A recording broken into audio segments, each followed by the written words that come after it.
Hi.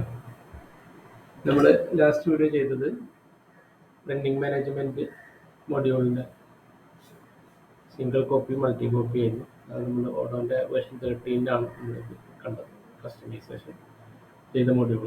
അപ്പോൾ ഇതിൽ അതിൻ്റെ ഒരു അഡ്വാൻസ് ആണ് സിംഗിൾ പേജ് മൾട്ടി പേജ്. അടുത്ത് വരുന്ന മെനുവാണ് ബാഡ്ജ് എന്നത്. അപ്പോൾ ഇതിൻ്റെയൊക്കെ ഈ ഓർഡർ ക്രിയേഷനാണ് ഇതിൽ നമ്മൾ മെയിനായിട്ട് ഫോക്കസ് ചെയ്യുന്നത്. അതിൻ്റെ ഓർഡറും അതിൻ്റെ പ്രൈസിങ് കാൽക്കുലേഷൻ, അതിന് എത്ര ഷീറ്റ് വേണം, അത് ഏത് രീതിയിലാണ് കട്ട് ചെയ്യേണ്ടത്, അത് സിംഗിൾ സൈഡാണോ മൾട്ടി സൈഡാണോ കളറാണോ ബ്ലാക്ക് വൈറ്റ്, അതിനനുസരിച്ചൊക്കെ ഒരു ഓട്ടോമാറ്റിക് പ്രൈസിങ് കാൽക്കുലേഷൻ കൂടി, പിന്നെ അതിൻ്റെ ഓരോ സ്റ്റേജുകൾ ട്രാക്ക് ചെയ്യാനുള്ളൊരു സാധനമായിരുന്നു നമ്മൾ ചെയ്തുകൊണ്ടിരുന്നത്. അപ്പോൾ അതിൻ്റെ ഒരു അപ്ഡേഷനായിട്ടാണ് ഇതിലൊരു ബാഡ്ജ് ആയിരുന്നു വലിയ കൂടി ഉള്ളത്. അപ്പോൾ ഇത് കാണിക്കാൻ ഇങ്ങനെ കാണിക്കാൻ കാരണം വെച്ചാൽ അത് നമ്മൾ ചെയ്തത് ഓഡോ വേർഷൻ 13 ഇതിൽ ഒരു ഷോപ്പിംഗ് ടൈപ്പ് ആയതുകൊണ്ട് നമ്മളിത് ഓഡോ വേർഷൻ 16 മാറ്റിയിട്ടുണ്ട്. അപ്പോൾ ഇതിൽ ഈ ഒരു വ്യൂ നമ്മളെ മോണിറ്ററിങ് വ്യൂ ആണ്. ഇതിൽ നമുക്ക് കാര്യമായിട്ടൊന്നും പറയാനില്ല. ഈ കാണുന്ന തന്നെ ഉണ്ടാവും order I D, customer name, phone number, work name, printing quantity, size. ഇതാണ് അതിന് മെയിൻ ഇത് വരുന്നത്. ഇത് നമ്മൾ ഒരു കാര്യം തരികയാണെങ്കിൽ ഇവിടെ നമ്മൾ ഏത് വെച്ചിട്ടാണ് തരുന്നത് അതോട് സെലക്ട് ചെയ്ത് വെക്കണം. ഇപ്പോൾ ഓർഡർ ഐ ഡി ആണ് നമ്മൾ മൂന്നെങ്കിൽ ആ ഓർഡർ ഐ ഡി സെലക്ട് ചെയ്താലും മൂന്നാമത്തെ കാണിക്കുള്ളൂ. ഇത് നമ്മൾ 003 കൊണ്ടുപോയിട്ട് കസ്റ്റമർ നെയിം കൊടുത്തു കഴിഞ്ഞാൽ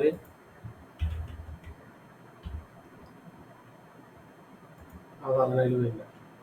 അപ്പോൾ നമ്മളിവിടെ ഫിൽറ്ററിങ് കൊടുക്കുന്നതിൽ എന്താണോ ഇതിൽ 3 എന്താണോ അത് നമ്മളിതിൽ വെച്ച് കൊടുത്താൽ ആ സാധനം ഫിൽറ്റർ ചെയ്യണം. പിന്നെ ഇതിലുള്ളത് നമ്മളെ മോണിറ്ററിംഗ് ആണ്. അതിൻ്റെ കോസ്റ്റ് എന്താണ്, കാര്യം ഡെലിവറി ഡേറ്റ് എന്താണെന്നുള്ളത് മാത്രമാണ്. പിന്നെ അത് നമ്മൾ ക്രിയേറ്റ് ചെയ്യുമ്പോൾ ഇത് ക്രിയേറ്റ് ചെയ്യുന്നതിന് മുമ്പ് നമ്മൾ കസ്റ്റമർക്ക് നമ്മളെ ഷോപ്പിലൊരു ടാബ് വെച്ചിട്ടോ അല്ലെങ്കിൽ ഒരു സ്ക്രീൻ വെച്ചിട്ടോ ഒരു ആൾട്ടർനേറ്റീവ് സൊല്യൂഷൻ വെച്ചിട്ട് ഈ സാധനം നമുക്ക് കസ്റ്റമർക്ക് കൊടുക്കും. ഇതൊരു സാമ്പിൾ പിക്ചറാണ്. ഇതിൻ്റേതായ എല്ലാ രീതിയിലും ഫോട്ടോ എടുത്ത് വെച്ചിട്ടാണ് നമ്മൾ കസ്റ്റമറെ കാണിക്കുക. അപ്പോൾ നമ്മൾ കസ്റ്റമർക്ക് കൊടുക്കുന്നു, കസ്റ്റമർ ഈ സാധനം സെലക്ട് ചെയ്യുന്നു, ഇതിൽ ഏതാ വേണ്ടത് കസ്റ്റമർ നോക്കും. എന്നിട്ട് ഇതിനൊരു നമ്പർ കൊടുത്തിട്ടുണ്ട്, നമ്മൾ ഇവിടെ കൊടുത്തിട്ട് താഴെ കൊടുത്തിട്ടുണ്ട് BTP 306 അങ്ങനെ പല നമ്പറുണ്ട്. അപ്പോൾ നമ്മൾ കസ്റ്റമർ ഒരു മോഡൽ സെലക്ട് ചെയ്തു, ഇതിൽ ക്ലിക്ക് ചെയ്താൽ അതൊന്ന് സെപ്പറേറ്റ് ചെയ്ത് വരും. ഇതിലിപ്പോൾ സിംഗിൾ പിക്ചർ ഉള്ളൂ. നമ്മൾ അഡീഷണൽ പിക്ചർ എടുക്കുകയാണെങ്കിൽ നമ്മൾ ഈ കൊമേഴ്സിൻ്റെ മാതിരി നമുക്ക് അഡീഷണൽ പിക്ചേഴ്സ് ഇതിൽ നമുക്ക് കാണാൻ കഴിയും. ഇതിലിപ്പോൾ നമ്മളൊരു സിംഗിൾ പിക്ചർ മാത്രമേ കൊടുത്തിട്ടുള്ളൂ. അപ്പോൾ നമുക്കൊരു സിംഗിൾ പിക്ചർ മാത്രമേ കാണുന്നുള്ളൂ. അതുപോലെ ഇതിൽ ഈ സാധനം നമ്മൾ കസ്റ്റമർക്ക് കൊടുക്കാം. കസ്റ്റമർ അത് ഏതാണെന്നുള്ളത് സെലക്ട് ചെയ്ത് കഴിഞ്ഞാൽ അവർ സെലക്റ്റുള്ള സെക്ഷൻ കൊടുത്തു കഴിഞ്ഞാൽ കസ്റ്റമർക്ക് തരും.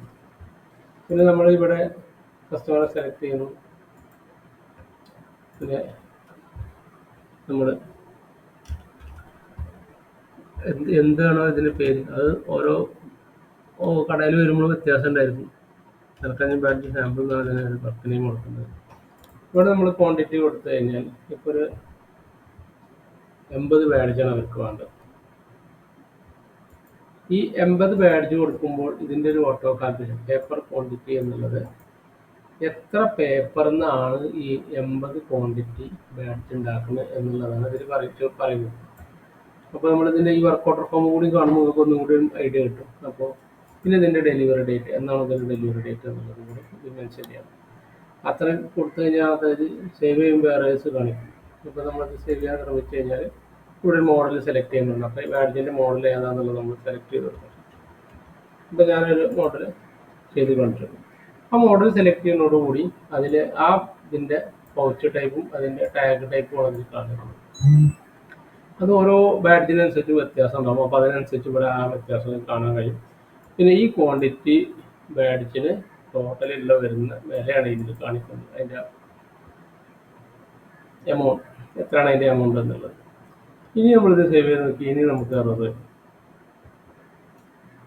കാരണം 80 ബാഡ്ജാണ് അവർ പറഞ്ഞത്. പക്ഷേ അത് ബാഡ്ജിൻ്റെ പേര് ഏതൊക്കെ ടൈപ്പാണ് ബാഡ്ജ് എന്നുള്ളത് അല്ലെങ്കിൽ ഏതൊക്കെ കാറ്റഗറിയാണ് ബാഡ്ജ് എന്നുള്ളത് നമ്മൾ എന്ത് ചെയ്യണം ഇവിടെ ഡിഫൈൻ ചെയ്യണം. എങ്കിൽ മാത്രമേ സേവ് ആവുള്ളൂ. 80 ക്വാണ്ടിറ്റിയാണ് വേണ്ടതെന്നുണ്ടെങ്കിൽ നമ്മളവിടെ 80 ക്വാണ്ടിറ്റി അടിച്ചു. ഇവിടെ നമ്മൾ 40-60 ബാഡ്ജും കൊടുത്തു. 20, 30, 50, 30, 60 ബാഡ്ജും കൊടുത്ത് സേവ് ആകാൻ. അപ്പോഴെന്താണ് ഈ ടോട്ടൽ കണക്കും ഈ കണക്കും സെയിം ആയാൽ മാത്രമേ എന്ത് ചെയ്യുള്ളൂ ഈ ഇത് സേവ് ആവുള്ളൂ. ഇപ്പം എന്തായി, രണ്ടും സെയിം ആയി, 80 ആയി, ഇവിടെ 80. അപ്പോൾ മാത്രമേ അത് സേവ് ആവുള്ളൂ. ഇതിൽ പേപ്പർ സെലക്ഷൻ ഉണ്ട്. പേപ്പർ സെലക്ഷൻ ഏത് പേപ്പർ വെച്ചിട്ട് അത് ഉണ്ടാക്കുന്നുണ്ടെങ്കിൽ ആ പേപ്പർ വെച്ച് ഇവിടെ കൊടുക്കാം. ഇപ്പം എന്തെങ്കിലും പാട്ടിൽ അഡ്വാൻസ് വാങ്ങുന്നതെങ്കിൽ അഡ്വാൻസ് നമ്മൾ വാങ്ങി അതിന് ബാലൻസ് എത്ര അവിടെ കാണിക്കും. അത് നമ്മളോട് സേവ് ചെയ്യണം.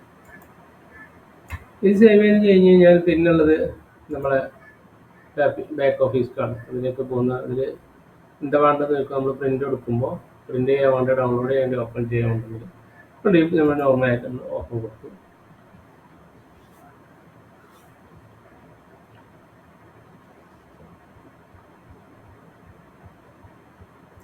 ഓപ്പൺ വരുന്നത് ഡീഫാൾട്ട് PDF വ്യൂവിലാണ് ഇത് നമ്മളെ ഫോട്ടോ പ്രിൻ്റ് വരുന്നത്. പ്രിൻ്റ് PDF എക്സലാണല്ലോ, നമ്മൾ PDF ആണ് കൊടുത്തത്. ഇവിടെ നമുക്ക് മെയിനായിട്ട് ഓർഡർ ഫോം, കസ്റ്റമറുടെ പേര്, അയാളുടെ കോൺടാക്ട് നമ്പർ, ഇത് നമ്മൾ വർക്ക് ഓർഡറിൻ്റെ നമ്പറാണ്. ഇത് വർക്ക് ഓർഡർ നമ്മളവിടെ കൊടുത്ത പേരെന്താണ്, ഇത് നമുക്ക് എത്ര ഔട്ട്പുട്ട് ക്വാണ്ടിറ്റി ബാഡ്ജ് വേണം, അതിൻ്റെ കളറ്, അതിൻ്റെ സൈസ്, ഈ പ്രിൻറ്റിങ് ക്വാണ്ടിറ്റി എന്നാൽ നമ്മൾ എത്ര പേപ്പർ വെച്ചിട്ടാണ് 80 സാധനം ഉണ്ടാക്കുന്നത് എന്നുള്ളതാണ്. ഇതാണ് അതിന് ഉപയോഗിക്കുന്ന പേപ്പർ. ഇനി ബാഡ്ജ് ഏതൊക്കെ ടൈപ്പ് എന്നാണ്. ബാഡ്ജിൻ്റെ model BTG 301, B2 pouch, normal tag, അത് അതിൽ VIP 20, ബാഡ്ജ് വളണ്ടിയേഴ്സിന് 30, ഗസ്റ്റിന് 10, സ്പോൺസർക്ക് 20. ഇവിടെ ഡെലിവറി ഡേറ്റ് കൊടുത്തിട്ടുണ്ട്. പേയ്മെൻറ്റ് ഡീറ്റെയിൽസ് 848 രൂപ ടോട്ടൽ, അതിൽ 500 അഡ്വാൻസ്, ബാക്കി 348. ഇതാണ് ഇതിൻ്റെ നമ്മളെ ബാക്ക് എൻഡിൽ പോകുന്ന പ്രിന്റ്. ഈ പ്രിന്റ് വെച്ചിട്ടാണ് പിന്നെ അവർ വർക്ക് ചെയ്യുക. അവർക്ക് വർക്ക് ചെയ്യുമ്പോൾ സിമ്പിളാണ്. 8 പേപ്പർ എടുക്കണം, അതിന് 80 പീസ് എടുക്കണം. ഇതാണ് പേപ്പർ എടുക്കേണ്ടത്. ഇതാണ് ബാഡ്ജിൻ്റെ മോഡൽ, അതിന് പൗച്ച് ഇതാണ്, അതിൻ്റെ ടാഗ് ഇതാണ്. അതിൽ VIP ബാഡ്ജ് 20 ഉണ്ട്, അതിൽ വളണ്ടിയർ ബാഡ്ജ് 30 ഉണ്ട്, ഗസ്റ്റിൻ്റെ ബാഡ്ജ് 10 ഉണ്ട്, സ്പോൺസർ ബാഡ്ജ് 20 ഉണ്ട്. ഇത് ഡെലിവറിൻ്റെ ഡേറ്റ്. ഇതാണ് ഇതിൻ്റെ ബാക്ക് എൻഡിൽ വരുന്നത്. ഇതാണ് നമ്മൾ ഈ ഒരു നമ്മളെ പ്രിന്റിംഗ് മൊഡ്യൂൾക്കുള്ളൊരു അഡ്വാൻസ് ആയിട്ട് നമ്മൾ ക്രിയേറ്റ് ചെയ്ത് ബാഡ് ചെയ്തിട്ടുള്ളത്. അപ്പോൾ ഇതിപ്പോൾ നമ്മൾ ഇവിടെ ഈ സെലക്ട് മോഡൽ ചെയ്യുമ്പോൾ നമുക്ക് നമ്മളെ ബാഡ്ജിനുള്ള കാറ്റഗറികളിൽ മാത്രമേ കാണിക്കുള്ളൂ. അപ്പോൾ അതിൻ്റെ ഒരു ഫിൽട്രേഷൻ കൂടി ഇതിൽ വരാനുണ്ട്. അതുപോലെ പേപ്പർ സൈസ് കൊടുക്കുമ്പോൾ നമ്മൾ ഈ ബേസ് പേപ്പർ മാത്രമേ ഇതിൽ കാണിക്കുള്ളൂ. അപ്പോൾ അങ്ങനെ കുറച്ച് കാര്യങ്ങൾ ഇതിൽ സെറ്റ് ചെയ്യാനുള്ളതുണ്ട്.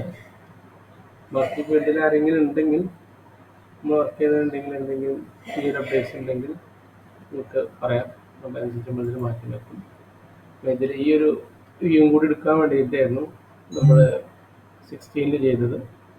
അപ്പോൾ 16 ചെയ്ത് കഴിഞ്ഞാൽ ഇനി പിക്ചേഴ്സ് വരുന്നതിനനുസരിച്ച് നമ്മൾ ഈ കൊമേഴ്സത്തെ വരയ്ക്കുന്ന മൾട്ടിപ്പിൾ വ്യൂകൾ വന്നുകൊണ്ടിരിക്കും. 4 വ്യൂ ഒക്കെ ആയിട്ട് വരും. അത് നമ്മൾ ചെയ്തിട്ടില്ല. അപ്പോൾ നമ്മൾ ഒരു QR വെച്ചിട്ട് ആർക്കും സ്കാൻ ചെയ്താൽ ഈ സൈറ്റിലേക്ക് കയറുന്നത്, അതായത് വിത്ത് നെറ്റ്വർക്ക് മാത്രമേ നമ്മളിത് ചെയ്യുന്നുള്ളൂ. ക്ലൗഡ് വേർഷൻ ചെയ്യുന്നില്ല. വിത്ത് നെറ്റ്വർക്കിൽ വെച്ചിട്ടാണ് നമ്മൾ ചെയ്യാൻ ഉദ്ദേശിക്കുന്നത്.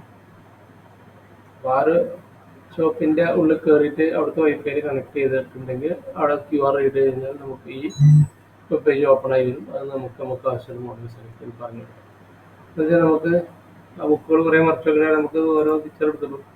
നമുക്ക് സൂം ചെയ്തൊക്കെ നോക്കണമെങ്കിൽ ഇതിൻ്റെ സൈഡ് എങ്ങനെയാണ് വരുന്നത്, എന്തെങ്കിലും വ്യത്യാസമുണ്ട്, വളരെ പക്ഷേ നമുക്ക് എന്താണ് ഇതിലെന്തെങ്കിലും മാറ്റി കൊടുക്കാം. അങ്ങനെ കാര്യങ്ങളൊക്കെ നമുക്ക് എന്ത് ചെയ്യാം, സൂം ചെയ്ത് കാണാം. ഡീഫാൾട്ട് ഫീച്ചേഴ്സ്, വേറെ ഫീച്ചേഴ്സ് ഇതിൽ ആഡ് ചെയ്തിട്ടില്ല.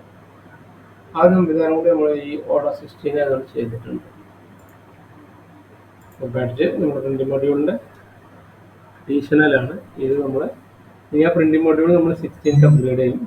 ആ അപ്ഗ്രേഡ് ചെയ്തിട്ട് ഈ ഒരു മെനു കൂടി ഇതിൽ ബാഡ്ജ് പല മെനു നമ്മൾ ആഡ് ചെയ്യും. അതിനപ്പോൾ സിംഗിൾ, മൾട്ടി, ബാഡ്ജസ്. പിന്നെ ഡാഷ്ബോർഡ് ഡീഫാൾട്ട് ഉള്ളതാണ്, അത് അങ്ങനെ അതിന് കൂടുതലുണ്ട്. ഓക്കെ, എന്തെങ്കിലും അപ്ഡേറ്റ്സ് ഉണ്ടെങ്കിൽ പറയാം. ഇപ്പോൾ നമ്മൾ അതിനനുസരിച്ച് മാറ്റങ്ങൾ ഇതിൽ കൊണ്ടുവരുന്നതാണ്.